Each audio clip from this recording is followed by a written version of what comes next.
I'm ready to tackle Paul Mariner in this edition of Premier League Predictive Matters. We've got some juicy fixtures towards the tail end, but let's start off with Chelsea-Leicester. Well, Chelsea at home, not firing on all cylinders. Everybody's trying to wonder why that is. I think the threat with Vardy, if he's available, wasn't available last week.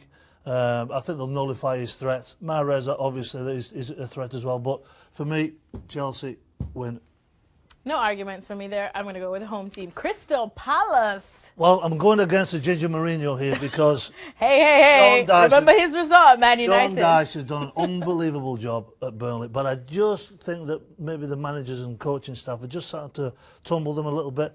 I think Roy's got Palace going. I'm going with young Royston getting a W. I do love me some Burnley, but not necessarily Burnley away from home. Ooh. I'm going to go with Crystal Palace as well on this one. Huddersfield against West Ham. Yeah, this is not something that I would be waking up for. Not really, no. But Moyes has got them going. Hopefully he's getting his squad injury free. Let's put it that way.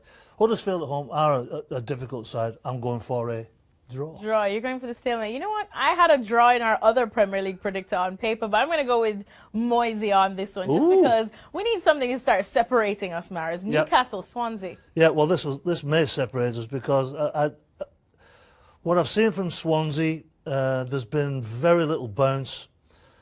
I just think Newcastle, they were buoyed up with a win last week. I just think that they will do it. Well, this is definitely not separating us because I'm going to go with Newcastle as well. Watford, Southampton. Finally got rid of all Southampton players in my side, so I have no other reason to choose them. I'm going with Watford. You're going with Watford. I'm going with Watford as well because Southampton are on a spiral downwards. Ooh, yes, indeed. It is tough times at Southampton. West Brom, Brighton.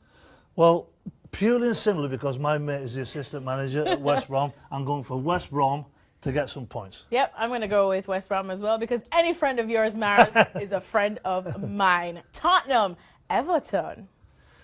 I think Tottenham have got too much. I think with Harry Kane firing on all cylinders, all the big boys will be back. Yeah, Sam's got his Everton boys organised, but Spurs. Hard to choose against Spurs, especially at home. I say that in quotation. Right. So I'm going to go with them. What about the big Bournemouth against Arsenal? Let me have a think. Well, even though Arsenal are a little bit depleted and that back three... A little bit depleted. Without Koscielny, it doesn't look great. I just think they're going to have way too much going forward.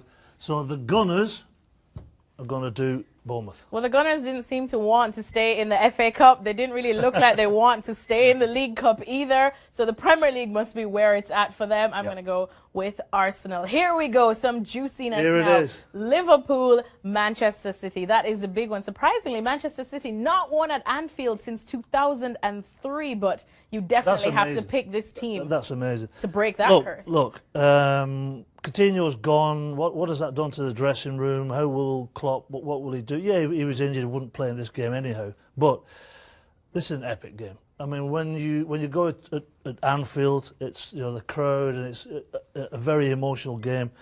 City just seem to have the answers. They go a goal down, they seem to always be able to come back. Defensively, yeah, they picked up. We'll find out what Van Dijk's like this week. Man City going forward electric. I think defensively that Manchester City are obviously stronger than Liverpool. So when you put those two things together, I'm going to go with the Blues. Oh, I do want to... go for a draw. I know what you're going to do. I'm not going to go for a draw, Barris. It's really hard to choose against Manchester City these days. It burns my fingers to do this, but somebody has to, because I'm not a biased person. Manchester United, Stoke City. Let me just make my pick right here, even though it's not as clear-cut as it is for the other side of Manchester. Well, yeah, I think this is clear-cut. I think Stoke are really struggling. Mark Hughes is gone. United, I mean, Lingard's absolutely on fire at the moment. Let's hope that he can keep that form going. I can see nothing other than a win at OT for United. All right, well, I think only one thing has separated us this weekend, and it might be my hope in David Moisey to pull off that fixture just so that I can beat you this week. Thanks so much to Paul Mariner. Continue tracking everything from the Premier League action this weekend here at ESPNFC.com.